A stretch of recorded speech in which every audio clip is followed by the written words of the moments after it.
hal-hal seperti itu bisa saja terjadi, tapi kemudian kita harus mencoba agar itu tidak terlalu banyak resiko, itu kan yang kemudian selalu saya sampaikan kepada ya rekan-rekan pria lah mungkin ya, termasuk juga buat diri saya sendiri juga punya reserve agar ini adalah persoalan yang kemudian jangan dibawa masuk ke rumah gitu kan, sampai istri anak sampai kena, itu kan sudah sesuatu yang harus dihindarkan. Kalau dari sharing teman-teman memang shock gitu kan, siapa sih yang mau orang diam di rumah duduk manis nungguin suami pulang akhirnya juga kena HIV kan gitu.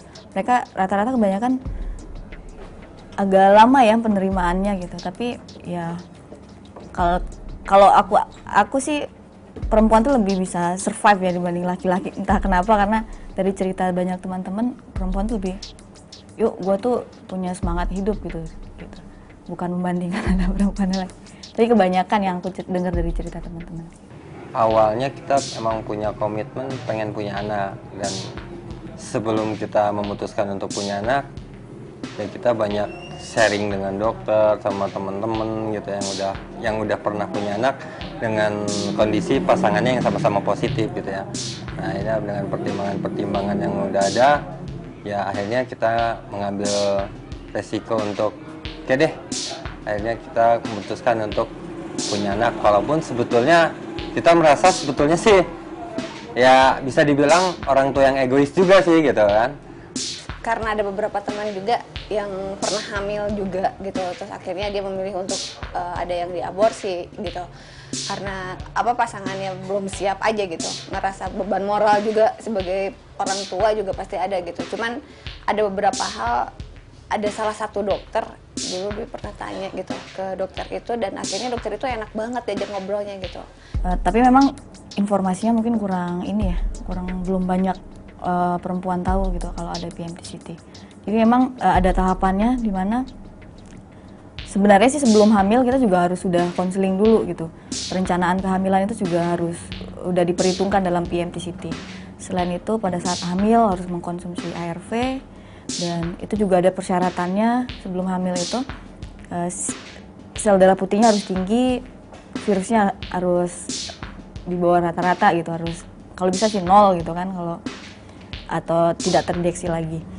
Jadi setelah itu pada saat melahirkan juga ada syarat tertentu, disarankan untuk sesar gitu, sesar, dan pada saat sudah lahir menyusui pakai kalau mau pakai ASI eksklusif itu lebih diarahkan untuk pakai susu formula aja, karena mukosa mulutnya bayi kan masih agak rentan. Salah satu dokter yang menganjurkan untuk akhirnya dia menganjurkan untuk aborsi. Karena waktu pas tahu status juga saya berpikiran saya nggak akan mungkin bisa nikah nggak punya anak gitu. Ya karena status itu gitu. Jadi ya di situ bingung gitu. Tapi ya mungkin seiring dengan waktu juga gitu. Jadi pas saya untuk memutuskan untuk menikah dengan pasangan saya dengan sesama positif juga, di situ sudah tidak ada kekhawatiran gitu.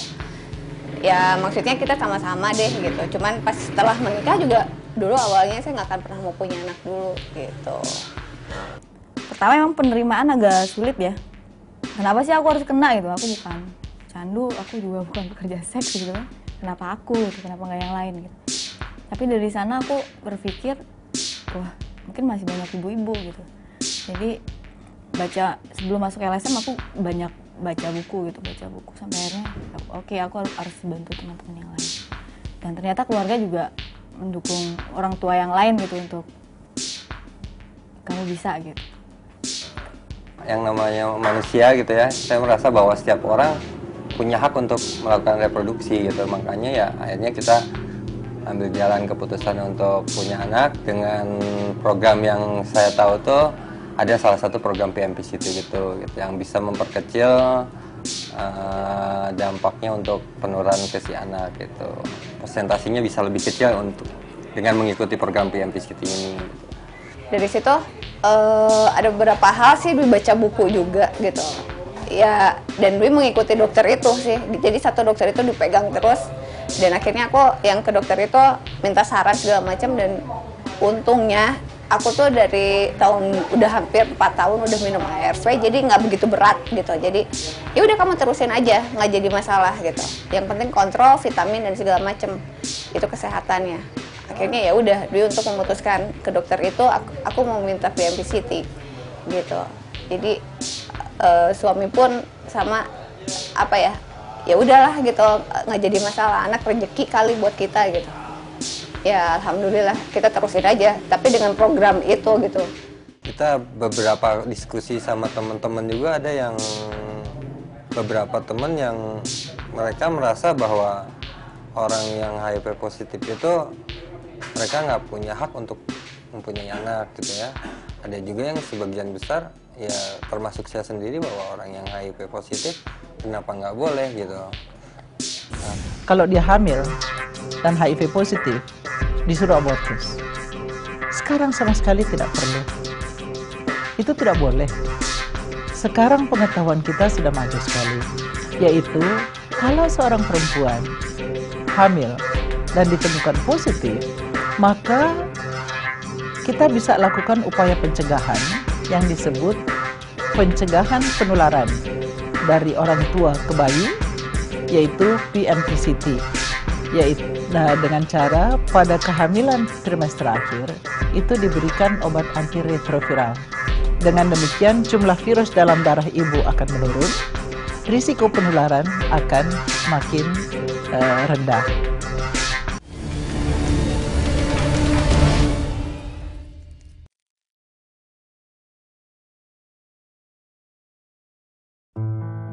Sejak kepergian Mas Adri sebulan yang lalu, aku harus menanggung sendiri beban hidup yang aku jalani. AIDS telah merenggut nyawanya. Dia meninggalkanku sendiri. Ketakutan tidak pernah bisa kubuang dari pikiran. Karena aku juga dinyatakan positif terinfeksi HIV. Apakah bayiku juga akan terinfeksi HIV? Kuputuskan untuk berkonsultasi ke konselor. Aku mengikuti program ARV secara teratur agar penularan virus HIV kepada bayiku bisa dicegah. Aku rutin melakukan senam hamil untuk memperkuat otot sehingga tidak perlu persalinan dengan operasi. Penularan HIV dari ibu ke bayinya bisa terjadi selama kehamilan, persalinan, atau menyusui. Semua bisa dicegah dengan mengikuti program pencegahan.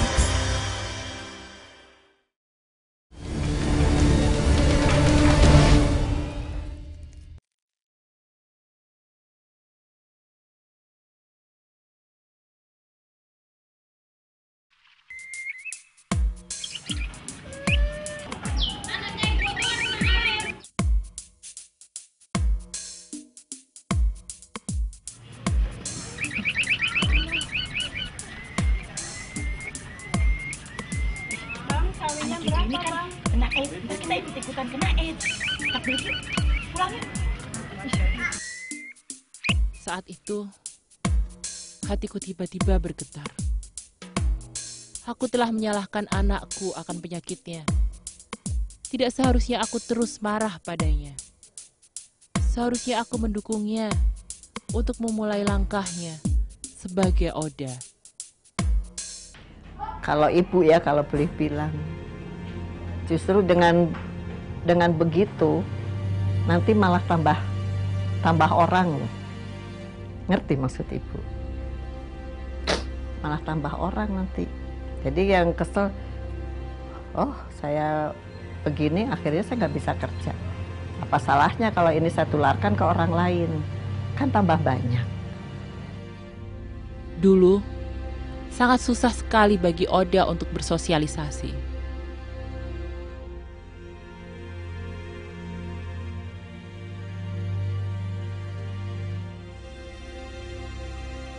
Bahkan mencari pekerjaan.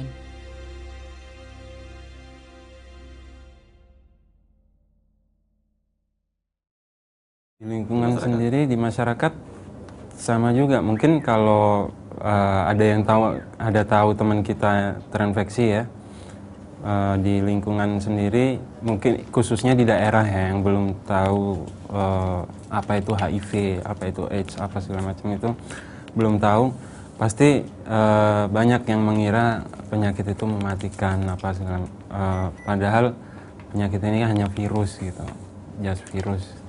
Iya, kalau menurut aku sih pertama mungkin masyarakat masih apa ya?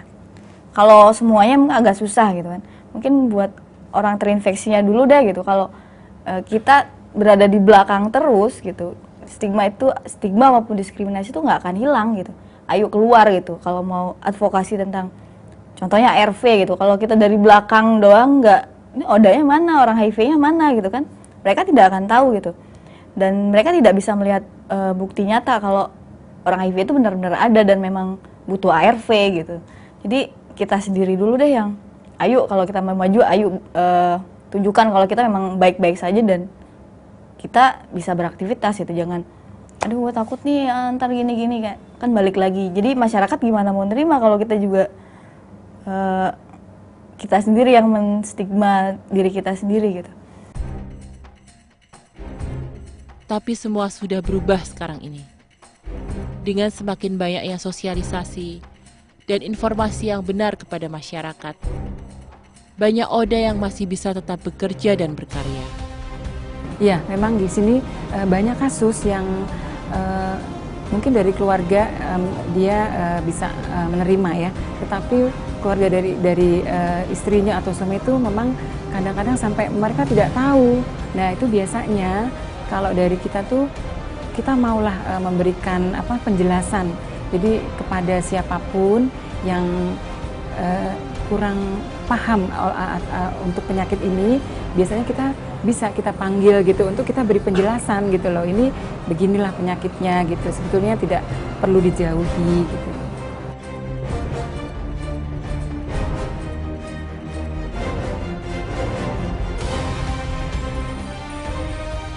Orang itu tidak semuanya baik ke kita dan tidak semuanya jelek ke kita.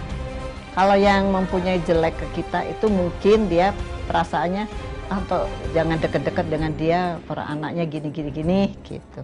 Tapi ya karena saya nggak pernah takut deh.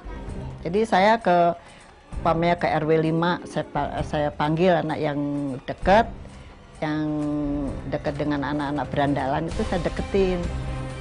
Jadi ibu-ibunya suatu ketika benar itu kalau kata Mbak gini-gini. Saya bilang kalau percaya silahkan, syukur. Kalau enggak saya nggak apa-apa. Tapi untuk saya HIV itu nggak sekeji begitulah. Makan aja harus dipisahin gitu. Ini menggantungkan masa depannya kalau stigma masih ada. Berat ya sebenarnya. Berat karena kita memang agak susah untuk menghapuskan stigma secara keseluruhan. Karena stigma itu kan ada di otaknya mereka gitu. Nah, yang penting bagi kita sekarang adalah menunjukkan bahwa, membuktikan pada masyarakat bahwa ODA itu atau HIV positif itu tidak seperti yang mereka kira gitu. Nah, kita dengan proses itu salah satu sosialisasi kita ke masyarakat bahwa ODA itu manusia gitu, yang perlu perhatian, yang perlu dukungan, bukan harus dikucilkan gitu. Stigma kan juga ada di mana-mana kan, dari keluarga juga ada, dari lingkungan juga ada ya. Nah, bahkan juga mungkin ada dari tenaga medis dia juga mungkin ada stigma dari mereka. Jadi sangat penting sekali dari keluarga, dari lingkungan, karena kalau kita tahu dari pengalaman kita di sini, mereka memang kebetulan dari keluarga yang kurang perhatian gitu. Kemudian mereka sangat membutuhkan perhatian, terutama dari keluarga, dari lingkungan mereka gitu. Pernah juga salah satu dari ibu-ibu, anaknya itu cuma satu-satunya. Dia cuma pacaran dengan seorang laki-laki gitu. Sampai dia kena begitu, ibunya nggak tahu. Nah, itu juga saya bilangin, ibu jangan terlalu ini, kalau ada orang, iya ini yang jadi yang datang ke dia orang lain gitu. Saya jangan percaya dulu. Kalau ibu pengen tahu langsung aja ke saya. Nanti saya ajak ke PKBI gitu maksud saya. Tapi waktu itu ya udahlah nggak apa-apa. Ada anak saya sekarang udah di rumah udah baik, minum obat katanya gitu. Oh ya kalau ibu udah tahu ya syukur. Jadi dia